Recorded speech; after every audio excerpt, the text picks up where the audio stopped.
sabing nandun na siya, dun siya magpaliwanag. Kasi nga Pilipino na pinadala doon. But I'll agree to disagree with you there and stop there, Madam. Maraming salamat at nais ko lang balikan itong sinasabi natin. Kung talagang nagpursige ang Pilipinas na pumunta sa korte dito sa lokal, sa Philippine Court, may idadagdag yata si VP diyan sa komentaryo tungkol dito kung bakit hindi pinadaan pa sa Filipino Court. Samantalang marami naman tayong korte, ang ating mga huwes ay magagaling. Yes, please, VP po. Yes, thank you, Senator Marcos.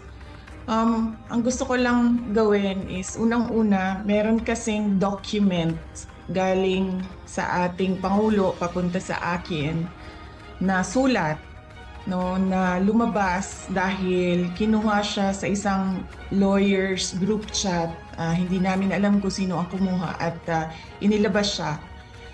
Gusto ko lang na isubmit ito as part of the records of this hearing kasi as a Filipino and as a public official, binasa ko yung ating protesta doon sa ICC at yung desisyon ng ICC. At nakita ko na wala talagang jurisdiction. Pero alam ko na merong ginagawang investigation dahil nabibigyan kami ng data or information galing sa mga law offices na ginagamit dyan sa loob ng Pilipinas sa pag-interview ng witnesses. Kaya kinausap ko unang-una ang Secretary of Justice noon.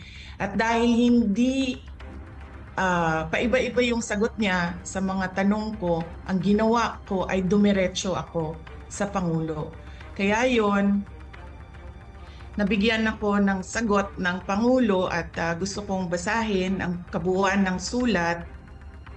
Nakalagay dito, Dear Vice President Duterte, this is reference to your letter of 4 December 2023 as well as similar letters sent to members of the Cabinet, namely Secretary Jesus Crispin C. Remulla of the Department of Justice and Solicitor General Menardo Guevara on even date with respect to your concerns, legal or otherwise, on the investigation to be conducted by the ICC into the previous administration's war on drugs. I remain steadfast in my resolve that the jurisdiction of the ICC over the Philippines after the effectivity of its withdrawal therefrom is very much in question. To this end, this government will not assist the ICC in any way, shape, or form. I am certain that all the members of my cabinet, including yourself, will echo my views on this matter. As it is my sworn duty, I will continue to defend and assert the sovereignty of the Republic of the Philippines at all times. Ngayon, naririnig ko po sinasabi ng ating Secretary of Justice na mabibigyan siya ng panahon na makasagot sa loob ng ICC. And that is clearly the Philippine government's position that there is cooperation with ICC. So kinikilala na nila ngayon yung jurisdiction ng ICC na wala naman kasi talaga. Because this is an extraordinary case of extraordinary rendition. At pangalawa, Senator Amy, gusto ko na sumagot ang Armed Forces of the Philippines kung bakit nila pinayagan na mangyari ito. Because under the law, the Presidential Security Command is in charge of the security of former presidents. So bakit nila hinayaan na mangyari ito sa isang dating Pangulo ng ating bayan? And finally, I request that I leave the the hearing, because I have to prepare for meetings as well here this morning at 9 a.m. Thank you very much, our honorable senators, mga kababayan. Maraming salamat, VP. Maitatanong lang, hanggang kailan yung date nung sinasabi mong sulat mula sa Pangulo natin? Ang date ng kanyang sulat ay December 15, 2023. 2023. Iba pang sulat pala ito. At maraming salamat at hihingin natin ang sagot ng ating AFP tungkol sa PSG at yung okasyon sa Villamor. Maraming salamat, VP. Kung may mga iba pang mga hearing, sana makadalo ka rin. Thank you. Opo, salamat. Sorry. International Tribunal, ma'am. Can I read the provision again into the record? No, we've read it and Yes. we're all very, very familiar. Yes. Opo. So, ang sinasabi nyo, ICC kasama. Yun lang, yes or no lang po. Basta sinabi kong International Tribunal, it belongs to that class, ma'am. Sa palagay ninyo, International Tribunal, sakop na yung ICC. Kahit Sakop po, sakop. Ito malinaw po eh. pero Oo. hindi na tayo member, di ba? Sabi ng DFA. Hindi ho naman yung membership ang pinag-uusapan dito eh. Ang pinag-uusapan po dito, crimes against humanity. International humanitarian law. Pero nagkasundo na tayo. Murder po ito, murder, executions, extrajudicial killings. Ito po yung sinasakop ng IHL mo. Sige, balik tayo sa Prosecutor General kasi agree to disagree na naman tayo. Even if Secretary Remulla in his budget hearing asserted that a local court action was necessary in order to enforce an ICC warrant, you proceeded to take part in the serving of the warrant and arresting PRRD. Nandito ba yung prosecutor natin? Ma'am, he had to attend to something very important in the office. That's why I was the one who So you volunteered to go confirm there. that even though there was no local court action, you went ahead with this anyway? Yes, ma'am. Yes, of course you can. Confirm. But ma'am, can we in our discussion on this because it's sub judice, ma'am. It's a subject of a habeas corpus case in the Supreme Court, which the children of the former President Duterte themselves filed. Yes, we're well aware of the consolidated cases. Was this warrant presented to PRRD at the time he was arrested? Kasi may katanungan, di ba? At may sinasabi si Attorney Medialdea na hindi daw pinakita sa Pangulo. Pwede bang may sumagot? Si General Torre, mukhang kabisado niya. Siya yung nasa video eh. Again, ma'am? Hindi, yung warrant nung natanggap ninyo yung warrant, naipakita ba yung ICC warrant sa Pangulo, kay Pangulo Duterte? Pinakita ba ninyo sa kanya? Nung inaresto siya, di ba, obligado kayo magpakita ng warrant. Yes, ma'am. Anong pinakita nyo? Right at the tube, ma'am, the Yusik Nikiti together with PG Fadulyon, together with me, gave them the electronic copy through retired General Munti Agudo, ma'am, because that's their condition. They don't recognize the diffusion order. They really want to have a copy of the warrant.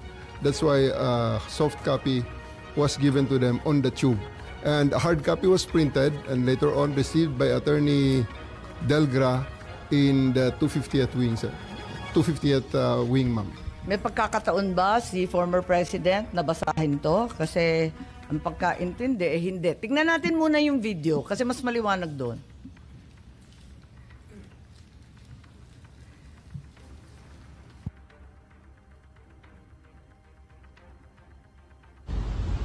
Pag umaresto ka ng tao, pag inaresto ka ng pulis, pwedeng hindi dala ng pulis ang warrant mo? Pwede. Sasabihin lang ng pulis kayo, oy, arestado ka, may warrant ka. Nasaan ang warrant? Doon sa istasyon, halika na. That's perfectly legal. Pag umaresto ka ng tao, pag inaresto ka ng pulis, pwedeng hindi dala ng pulis. So ang sabi po ninyo, hindi naman kailangan yung warrant eh, kaya hindi ninyo pinakita. Tama po ba yun? Ma'am, that is a very, very different interview in the aftermath. But I'm thinking of... Anong pinag-uusapan sa interview?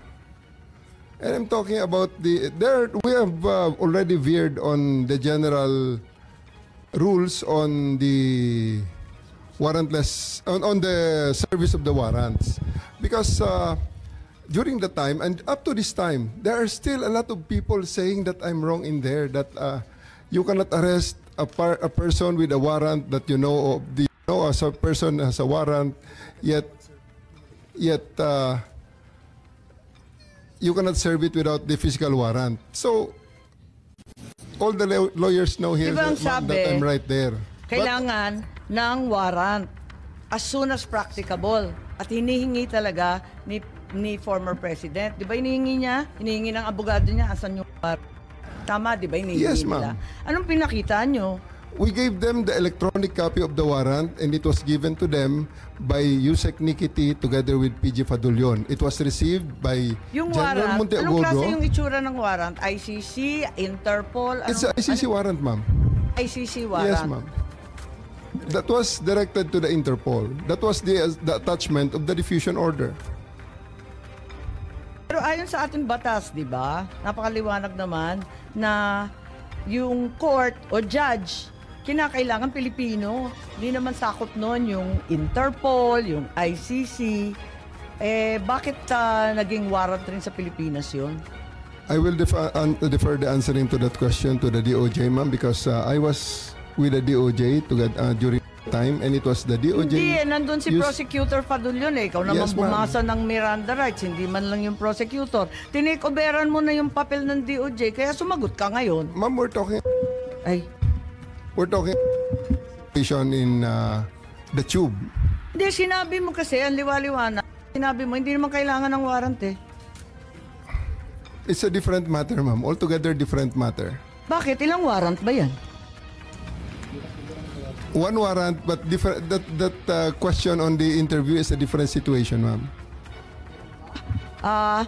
So, kailan mo pinakita yung warrant? Yung sinasabi mo electronic copy? The first time, ma'am, it is not At kanino? me. It was not me who showed the warrant. It was Yusek Nikiti together with PG Fadulion, together with me there in the tube of the plane.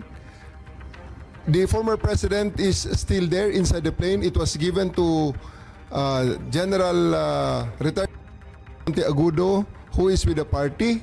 And because during the time, E.S. Mijaldea and the wife and Attorney Delgra had already went back inside the plane and told us, hindi kami lalabas kung wala kayong maipakitang warrant.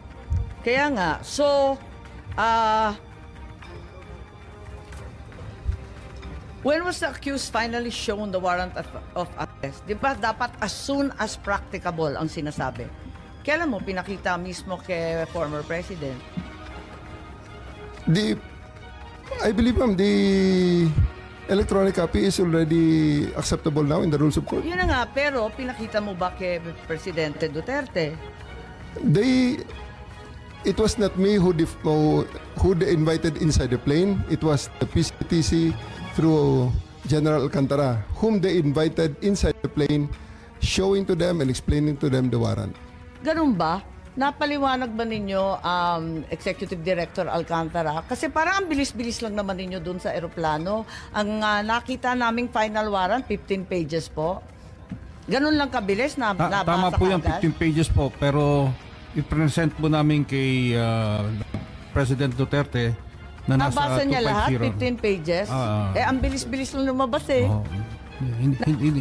hindi po niya nabasa yun. Hindi niya nabasa. Hindi niya. So, bakit Doon po namin present sa kanya kaya nga, pero ba't hindi niyo pinagbigyan na basahin? Kasi karapatan talaga ng akusado at ng arestado yan, di ba? At that point in time, ang may kopya po ng warrant ay si General Alex Monteagudo.